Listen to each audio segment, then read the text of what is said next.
Merci Madame la Présidente. Monsieur le Ministre, cette commission spéciale s'installe, mais nous ne vous laisserons pas avancer tranquillement. Après 54 jours de grève, vous avez renoncé à convaincre et donc vous avez décidé de vaincre. Alors vous devrez nous écraser, nous aussi, pour atteindre votre objectif. Non seulement parce qu'une majorité de Français rejette votre texte, mais aussi et surtout parce qu'après avoir pris l'ensemble des Français pour des idiots, en racontant des histoires à dormir debout sur la création d'un régime universel ou d'une réforme juste, simple et pour tous, qui ne correspond en rien à la réalité de votre projet de loi, est venu le tour des parlementaires. Oui, c'est à notre tour d'être pris pour des idiots parce que vous nous avez remis 1000 pages d'une étude d'impact faussée, truquée, trafiquée pour rendre votre système par points favorable alors qu'il ne l'est pas.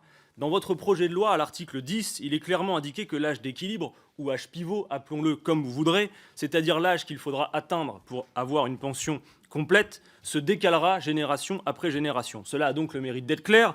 Votre projet se résume en peu de mots. Faire travailler les gens toujours plus longtemps et toujours davantage au-delà de l'espérance de vie en bonne santé. Mais assumez-le, bon sang. Car dans votre étude d'impact, comme par magie, cette disposition de votre propre projet de loi disparaît. L'âge d'équilibre est, comme c'est formidable, gelé à 65 ans. Résultat, aucun des 28 cas types que vous présentez ne correspond à la réalité que vous préparez. Vous obtenez 21 gagnants sur 28, comme la réforme est formidable, alors que si on applique véritablement les âges d'équilibre envisagés dans votre propre projet, on trouve une écrasante majorité de perdants. Nous avons donc ce soir le sentiment excessivement désagréable d'être, pardonnez-moi l'expression, ce n'est pas mon habitude, pris pour des cons. Et ce sentiment désagréable a envahi la France tout entière depuis quelques semaines. Car sans défendre le statu quo, car les gens partent déjà trop tard et trop pauvres, non, il n'y a pas 42 régimes différents, mais 23 selon le ministère de la Santé, 18 selon le Conseil d'orientation des retraites. Votre prédécesseur a donc dû ajouter autant de régimes qu'il avait oublié de lignes dans sa déclaration à la Haute Autorité de la Transparence. Non, vous ne faites pas un régime universel du tout. Et le Conseil d'État, qui d'ailleurs n'est pas un nid d'insoumis, le confirme, et nous l'affirmons. Vous faites un nombre incalculable de régimes spéciaux, une véritable usine à gaz, autant que de générations. Non, il n'y a pas péril en la demeure s'agissant d'un potentiel déficit que vous avez d'ailleurs vous-même aggravé. 8 à 17 milliards, ce n'est rien, comparativement aux 330 milliards que représentent les retraites, aux 127 milliards de réserves, aux 42 milliards d'encours bancaires d'un régime spécial dont vous ne parlez jamais, des très riches et des retraites chapeaux, ou aux 60 milliards de dividendes versés aux actionnaires du CAC 40 en 2019. Non, ce n'est pas parce que l'on vit plus longtemps qu'il faut travailler plus longtemps. D'abord parce que c'est le contraire. C'est notamment parce que l'on travaille moins longtemps que l'on vit plus longtemps, mais aussi parce que la productivité a augmenté, et oui, et que la richesse produite n'a jamais été aussi mal partagée.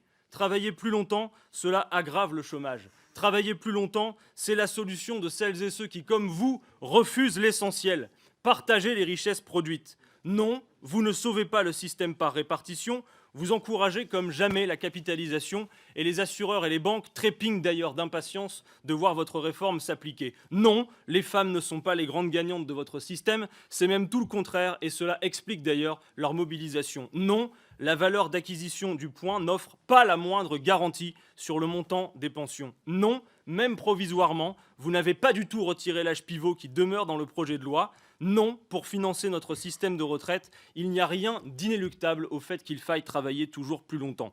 Non, vous ne respectez pas non plus le programme pour lequel vous avez été élu, car dans le programme du candidat Macron, il était écrit clairement que vous ne toucherez ni à l'âge de départ, ni au niveau des pensions, alors que vous vous apprêtez précisément à faire les deux.